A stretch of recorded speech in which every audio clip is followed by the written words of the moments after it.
And welcome everyone to another exciting episode of Triple Threat Talk. A lot of stuff happened this week in the world of sports overall. We're glad you're joining us again for it, and we're going to kick it off down here with Big B, who's got some tennis news here going on, and also an announcement about how you can follow us when we're not on the air. Right. Also, I'll mention that real quick. We do have a mailbag now. It's at triplethreattalk@yahoo.com, so check that out. Also, we have a new Facebook page now. I know we're 4 episodes in, but like us on Facebook. The link is in the description. I would mention the whole link, but there's a whole bunch of numbers in there. I don't think anyone wants to mention, what pi is or anything. Yeah. So. No. I mean, it's pretty close to what pi is. Yeah, it's pretty close. So I'm not going to talk about tennis for a long time. Wimbledon is next week, and just to mention real quick, Andy Murray won the pre-tournament, which is in Queen's Club in England. He won that. And that gives him some momentum going to Wimbledon. And before we go into the NBA Finals... Let me ask you a quick question. Yeah. The Queen's Club, is that played on the same court as Wimbledon, or is that different? It's grass. It's played on grass. So I think Murray winning gives him some momentum going to Wimbledon. But before we talk about basketball and cover the finals of the basketball and hockey, I'm just going to do something real quick. Take a quick top five people I think are favored to win Wimbledon. Obviously, number one, I'd probably go with Roger Federer. It's his best surface. Actually, number two, I'm actually going to go Novak Djokovic. He did have a good winning streak going into dating back to last year, and then this year he's got snapped at French Open by Roger Federer, so I put him in second. Actually, I'm going to put Murray at third. This is the tournament. He's from Britain, so obviously he's got the fans behind him also. I'm putting actually Nadal at fourth in that one because even though he won the French Open, he didn't play at the warm-up tournament, and I mean, he did play, but he lost very easily, and he played a doubles match, and he retired. It seems like he just plays too much, and he's getting very tired, so it seems like he's not be able to do his best on the grass. And then fifth, I might just throw in like a wild card, and there's someone you wouldn't expect to see win that might surprise some people. It happens every year at Wimbledon, so I look forward to that coming up next week. Definitely stay tuned for some Wimbledon news. If something big happens, we'll definitely talk about it. So let's jump into the NBA Finals, guys. Well, first, we give you a hard way about tennis off the air, but I do want to say, to your grass comment, I know that in horse racing we had the Belmont. Congratulations to Ruler on Ice, by the way. Ruler on Ice. Don't you find that kind of weird? The winner of the Derby, the Preakness, and the Belt were all different horses. They were different. That happens quite frequently. Yeah. But when you run on turf and you run on dirt, there's a whole lot of different things for their stamina. Absolutely. And and I know that probably does double over into tennis too. Yeah. I would think the ball bounces differently and there's different spins on different courts. Yeah. We definitely had an exciting horse racing season, and it's not over yet. It's going to cap off in November here at Churchill Downs for the Breeders' Cup, which is going to be awesome. But anyways, getting into the finals, guys, I think that question that everyone wanted to know, can you buy an NBA title? The answer is no. Turns out to be no. You can't do it. It can't be done. And I don't know what there is that we can say that already hasn't been said by the professionals of this industry. Yeah. Except for the fact that, I mean, you really cannot. I mean, why do you not give LeBron James $1? Because he never gives you back your fourth quarter. I mean, seriously. Really? LeBron James choking in the fourth quarter. Yeah, I've never seen such bad stats in my life in the fourth quarter from someone of a caliber as LeBron James. Right. I mean, and it really does beg. It starts to build, he's been 8 years in the league.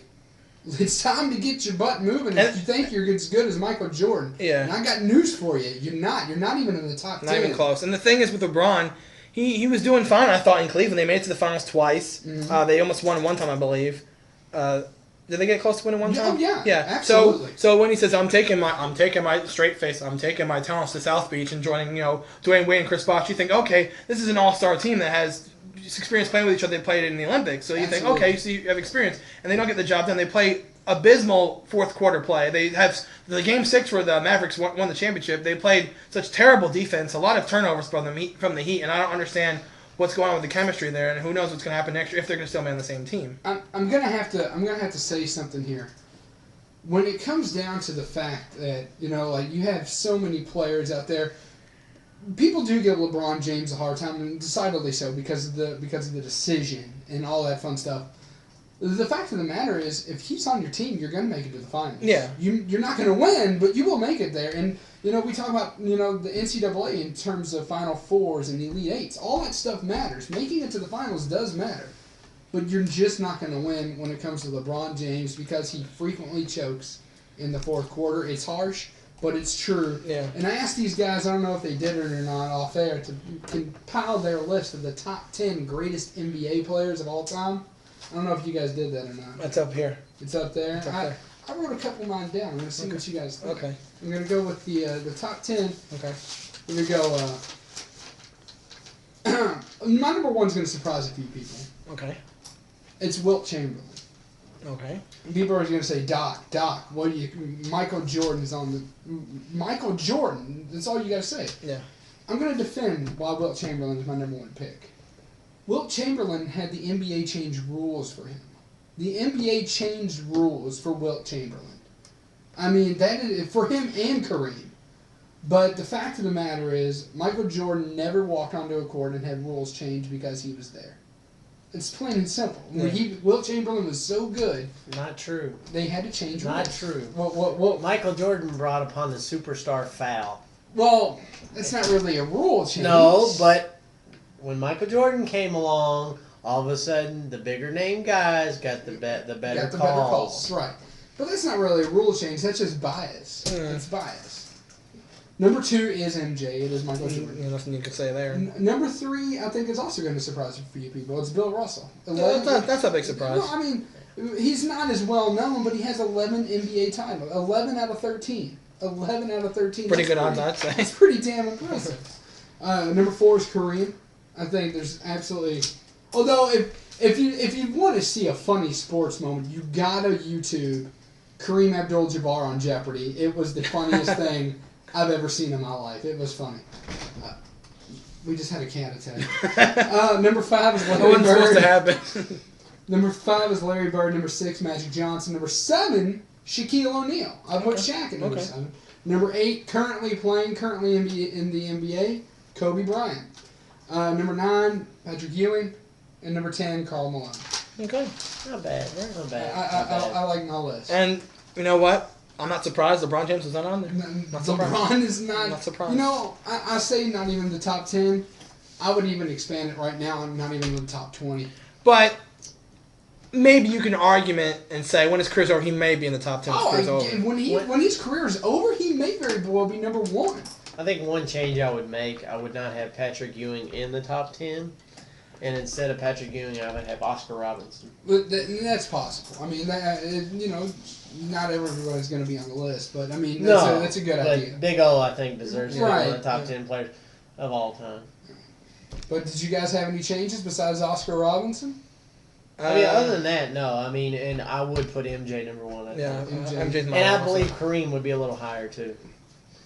Instead of Bill Russell being number 3, you think Kareem? I think Kareem would be up there. I mean, look at all the championships Kareem won. Right. I mean, that's true, but like I said. And granted, Wilt was the only person I know that has the scoring record of what, like 114 points in one game. I mean, that'll never happen. Yeah, Kobe almost got it, like 81 or something. Yeah, Kobe had 81, and that was remarkable. But 114. Well, I think Kobe got that because he kind of holds the ball to himself. Unfathomable. So congratulations to the Dallas Mavericks. Yeah, sure.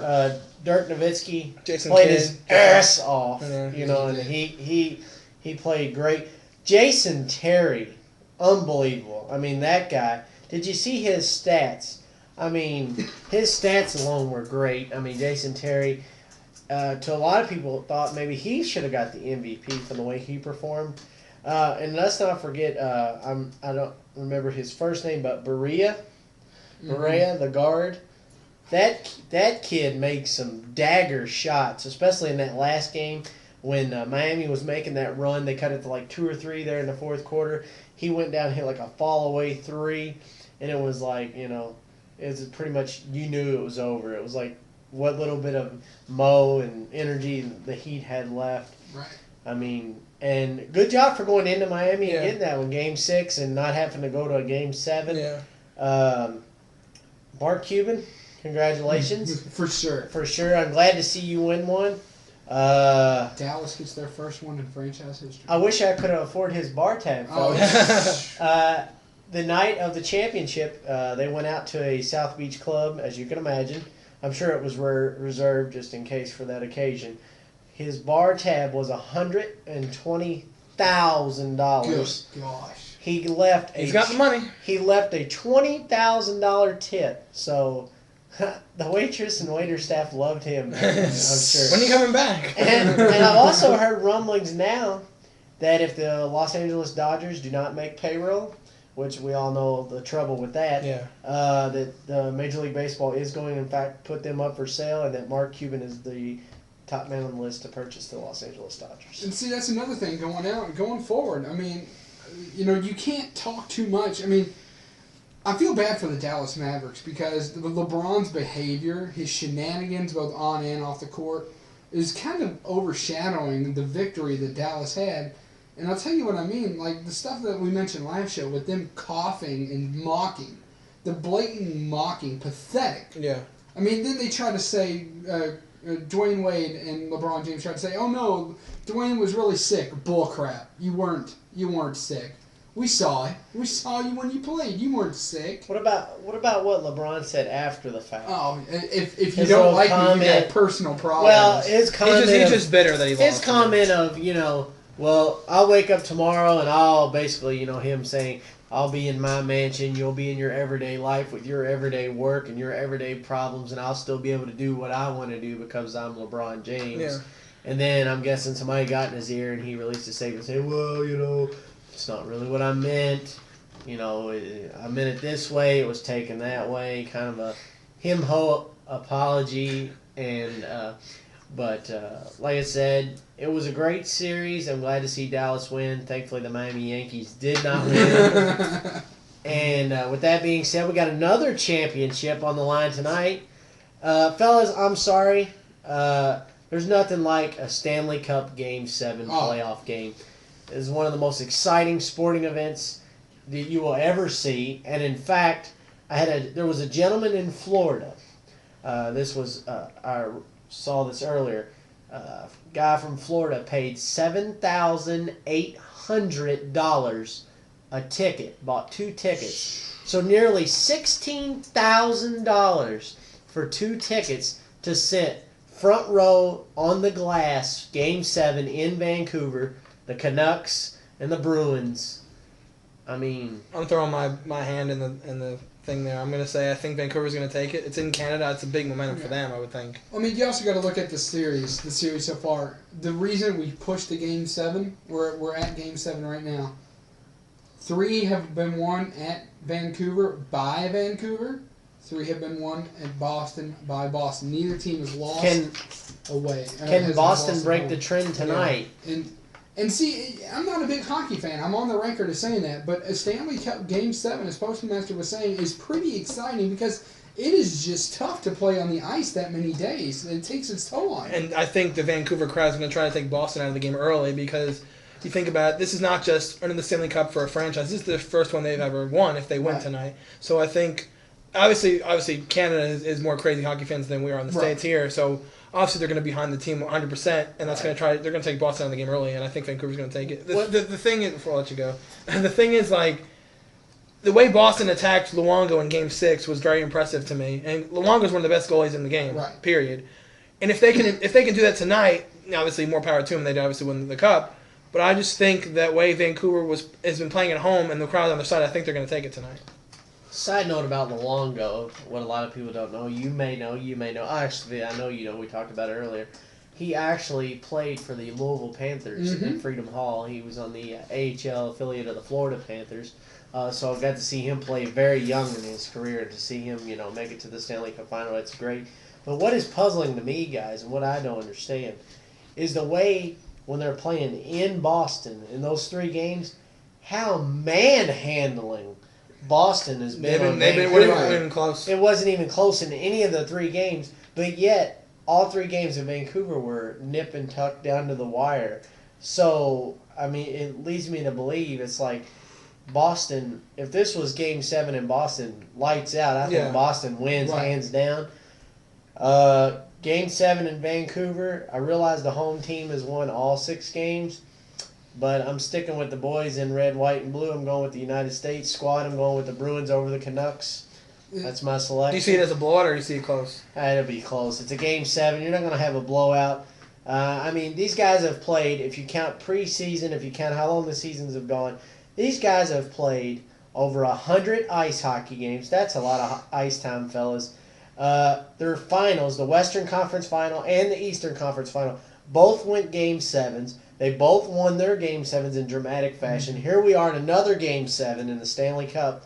I mean, if you're a hockey fan like me, I mean, you can't ask for more than that. I mean, that's great. It's good to see hockey have a big on the spotlight tonight. Absolutely, so. absolutely. And there's nothing really going on as far as sporting world. I mean, baseball, but it's so early in the baseball season. The only big baseball story that I can think of off the top of my head is that Derek Jeter is on the verge of reaching 3,000 hits, and unfortunately, he has a calf muscle issue, and he's on the DL. And that's the first time he's been on the DL in 8 years. So he's got a big milestone up ahead, and he's really short. He's 6 hits short right now, so he's got to wait a little bit for that. I want to put forth a couple more hockey notes about this. If Boston wins, they will be the only city to grab all sporting national, all 5 titles, all 5 major sports within 7 years. The Boston Celtics, it would be the Boston Bruins, it would be the Boston Red Sox, and it would be the New England Patriots. They'd have each won the major title. It's impressive. It's really impressive. Yeah, it is. It's excellent. And the other thing is, when you get to a Game 7, everybody pays attention to hockey. I will tell you, Games 1 through 3, people like me, I don't care about hockey. I just said that a few minutes ago. I don't care about that. And to drive that down a little bit on a non-Triple Crown, where there's no chance a Triple Crown winner could have been crowned like this year, the Belmont took a bigger market share of TV ratings than Game 5 of the Stanley Cup. If that were to happen today, I guarantee you that wouldn't happen, because this is Game 7. This is big time, and we definitely, what's going on right now. Both teams will play safe, and whoever wins. Yeah, probably by the end of this show, we'll probably have a Stanley Cup champion. Yeah, very possible. Very possible. But anything else we need to talk about for sports? Before we go further ahead, I just want to talk about the NBA Finals real quick. I was going to say something before. I don't think the Mavericks won it. I think the Heat lost it. Because I watched the series, there were many times in that series where the Miami Heat had their foot on the pedal and they didn't push accelerate. They didn't finish the job, and that's why they lost. They had plenty of chances to finish the game, and they didn't win it. I'm going to have to respectfully disagree. So and why I say that is they only lost one game, and that was Game 2. Mm-hmm. Games 3, 4, and 5, Dallas, I mean, it was the games they won, they dominated. Well, the reason I said your big star LeBron James, he didn't perform in the fourth quarter. They had his fault. Countless turnovers. And I know I say that LeBron, obviously LeBron's a big part of the team. Dwayne Wade played fine. He played good. So wait just a second here. So LeBron plays bad. They have a lot of turnovers. Why aren't you giving the Dallas defense any credit? You're saying the Dallas defense. Oh, well, they must not be good enough, and because LeBron James is. Well, you're basically putting LeBron James on a pedestal. Well, I'm giving the Mavericks. Don't you agree? Yeah, I mean, I'm gonna disagree for a different reason than what you are, and that is, I think your point would be better. I would probably agree with you if it was 4-3, but the end result here is it's 4-2. Dallas didn't just beat Miami; they destroyed Miami. Yeah. 4-2, and one of the games that, let's not forget, one of the games that Dallas won was by a point, or that Dallas lost was by a point. Dirk Nowitzki or Jason Kidd or somebody nails a field goal in that, just like they could. They had the last shot that game too. It could be a 4-1. It could have been 4-1. Exactly. Dallas didn't just beat them; they destroyed them. I mean, they made LeBron James and Dwayne Wade look like fools. And right now, I think Chris Bosh is the innocent bystander in all this, because he's not as big of a superstar, but the kid is money. Yeah. If he is unopposed, if he gets wide open, he's gonna make that shot. But I mean, the fact of the matter is, he's an innocent bystander in all this, and Dwayne Wade, up until the coughing incident, was too. This is all on LeBron. I don't feel sorry for the kid one bit. I hope he never wins a title. After his remarks, I don't either. Dwayne Wade definitely was the best player on the team for Miami. For sure. He scored the most points, so I mean, he carried the team. You could tell he was carrying the team. You could tell he was the one putting the team on his back and trying to carry him victory. I mean, and nothing against Dwayne Wade other than the incident you just speak of. I mean, hats off and all due respect to Dwayne Wade. I mean, he you know, he's been an excellent player, Right. excellent team player ever since his way back ways. I remember his battles against Reese Gaines when he played at Marquette. Oh, for sure. And they played Louisville. They had some of the most epic basketball games I've ever seen. I mean, it should be interesting. Now the only problem with the NBA is the same problem that's going on with the NFL. Yeah.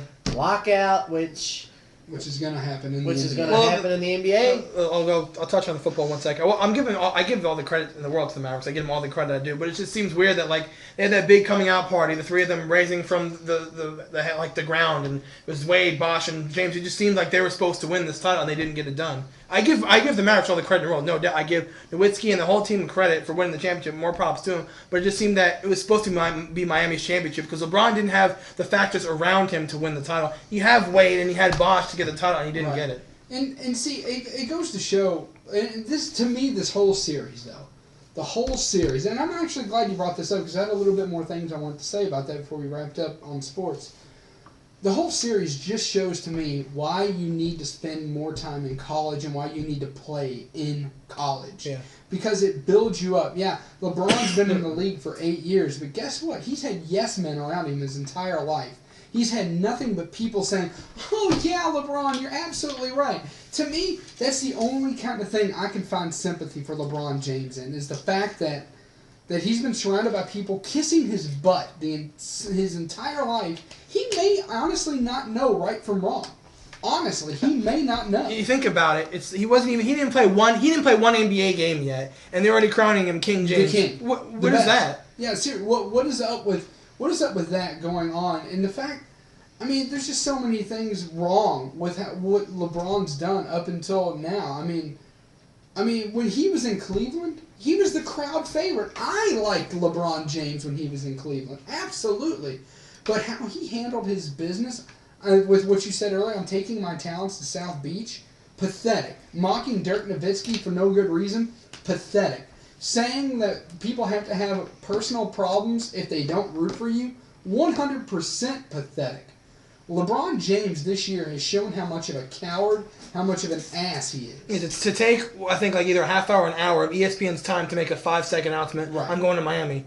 Who cares? Nobody. Nobody cares. Maybe the Heat care, obviously. Right. But the thing was, as soon as he decided to go to a different team, he lost all his respect from any of his peers that he couldn't win a title on his own. You know what? I'm not going to even say that. I'm going to say the fact that he did what he did the way he did it. That's what it boils down to. If you don't go out and say, I'm going to take my talent, I can't win a title here, is what he said. Yeah, I can't win a title. I can't win the championship with Cleveland. Screw you guys, I'm going home, is what he metaphorically, yeah. He pulled a Cartman, he said, I'm getting out of here because I can't do this by myself. I can't do this here. I cannot win this championship. I don't blame him for changing teams. I don't, because people do that all the time. That happens. It's part of sports. Yeah. It happens. I blame him for the way he did it. And that's what happens. And when you're that greedy and you're that jealous and everything just comes through to you, he is so thirsty for an NBA title to be, and even if you grab one, LeBron, guess what? You're still not the best. You're still not the best. Mike's got 5 more if he gets one. Right. He's got 5 more, and Bill Russell has 10 more if you get one more. So you've got a lot of catching up to do, and your best years are coming up behind you, pal. Yeah.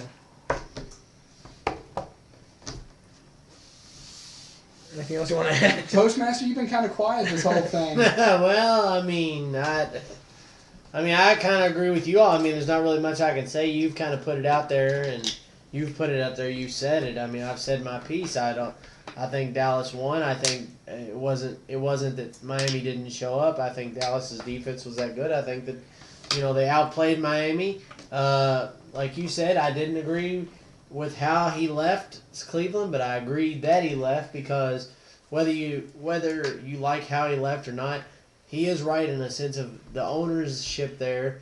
They didn't give him the talent. That's true. He kept asking and asking, get me better players, get me better players. Right. And they never would. So I can't fault him for leaving, but he didn't need to make this spectacle out of it like it was the next big thing. Right.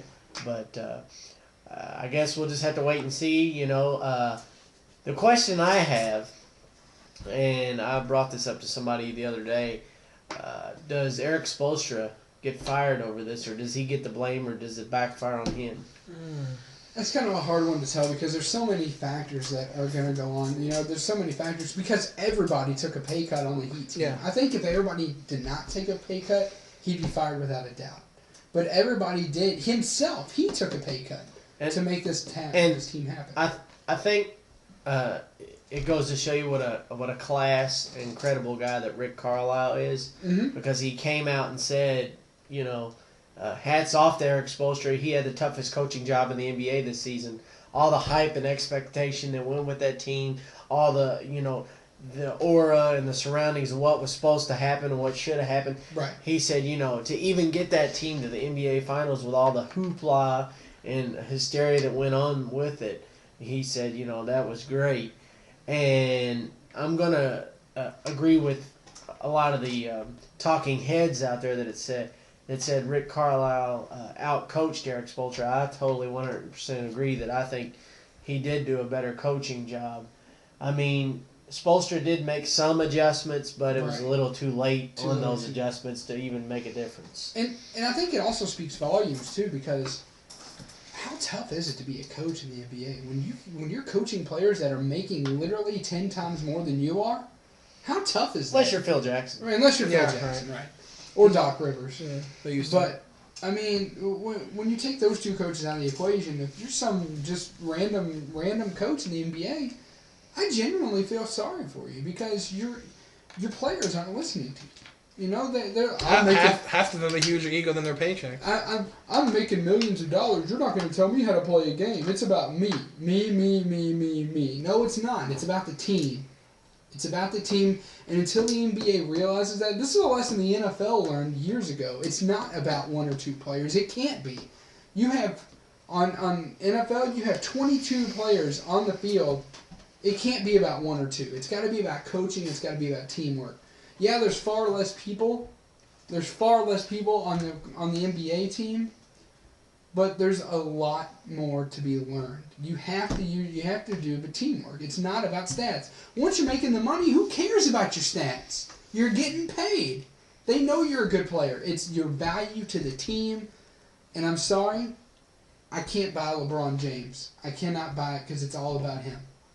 And it's all about the question is, we'll probably jump into football because this is probably going to lead into it. Will there be an NBA season next year? No. I think not. People are saying 50% of the season. I'm saying none. There's too many issues they need to work out. The NCAA needs to get involved and say, hey guys, we're tired of one and done. We need to develop these kids a little bit more mentally.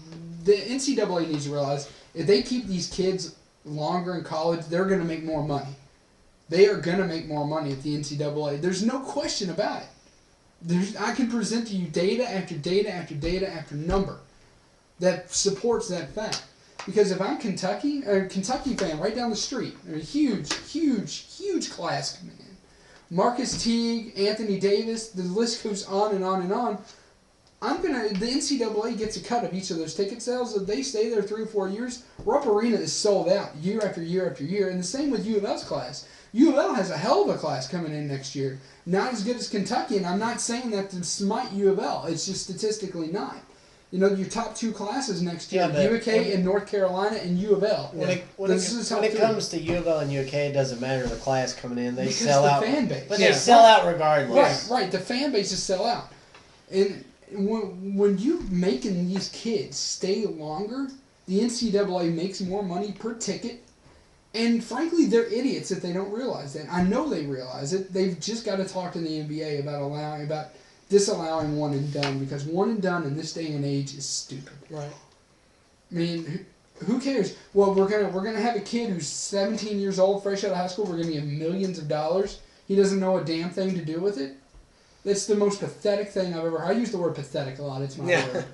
But it's the most pathetic thing I've ever seen in my life. Here's $10 million. You're 17. Go deal with it. What do you think they're going to do with it? buy stuff. They're going to buy, and odds are it's going to be, I mean, I'm not being... Junk. It's going to be junk. It's Cars. going to be junk going into your veins. Necklaces, it's going to be necklaces, jewelry, bling bling. They're going to be nothing but get in trouble. You're not stupid. Your entire board is made out of business people. Get with it. Get with the program. And know that these kids are not going to do anything good when somebody hands them $10 million. And they're not going to. And to touch on football, Yeah. there will be a full season in football. Yeah, they're 85% done. You want to know why? Why? There's too much freaking money involved in football. I mean, when it comes to NFL, and college football too, but more NFL, if you realize this, on a Sunday afternoon at 1 o'clock between September and January, from 1 o'clock in the afternoon till the 8 o'clock game is over at 11:30, what are probably 75 to 90% of the people in the United States doing? Watching football. Exactly. What are probably 60 to 80% of the people doing that are watching football? They're spending money at bars. They're gambling. They're playing their fantasy football leagues. Think of all the money that goes into it. Not just the money that the players get paid, the owners make, but ticket sales, food that's bought, gas that's bought. Revenue to the cities. Revenues to the cities, the states. No NFL would be, and not to get all political here, but no NFL would be a damaging blow to an already weak economy. Absolutely. Yeah.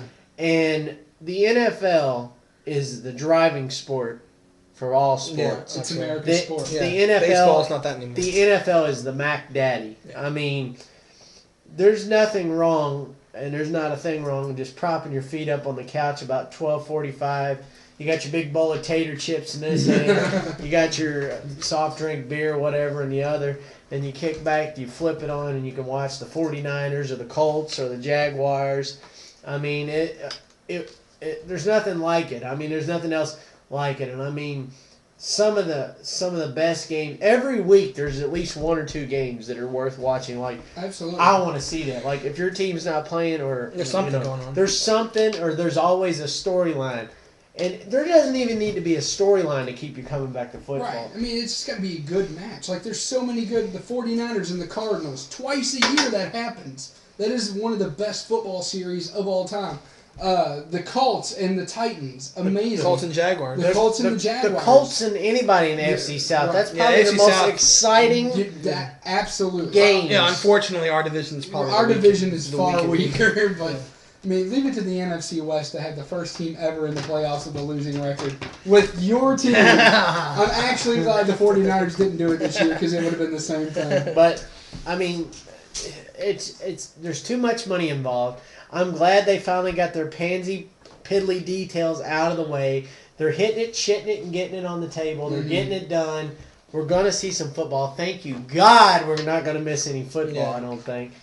I'm going to Paul Brown. I'm telling you, 49ers at the Bengals, I'll be there. Well, Paul Brown's my game has already been circled on the calendar. Which one are you going to? Colts Steelers at Lucas Oil Stadium. That'll be one of the best games of the year to go see. I'll go with you. I'm telling you right now, I'm going with you just to boo against the Steelers. I mean, I think that might even be a Sunday or Monday night game, but that'll be one of the best games of the year. Sounds like a good year to me as well. And obviously, on this show, we'll definitely, once the schedule is out, we'll definitely cover all the game and what's going to happen. We'll break down, the 49ers. Probably have a big NFL Colts show and stuff like that. And, I mean, if there's a team you want us to talk about, put it in the mailbag. Put it in the mailbag. Post it on Facebook. Say, hey, give us a shout about the Bengals. Give us a shout about anybody. The Bills. The Bills, We're pretty intelligent guys here. We know a lot about a lot. And, I mean, not saying you guys don't, but if you want us to talk about your team, throw in an invite. Or throw it in. We're going to talk about something early that one of the viewers want us to talk about. We're going to talk about that a little bit later on the show. So, I mean, we're smart guys. We'll give you our take. We'll give you an educated take. And if we don't know it, guess what, guys? We'll make it up as we go along. That's how you do it. That's pretty much it for sports, guys. Yeah, that's it for sports. So we're gonna pause here a couple seconds so Big B can cut it out. Cover wrestling. Cut it out, and we're gonna cover wrestling. Here in Wrestling. just a couple seconds. Oh no, wrestling. We'll be back.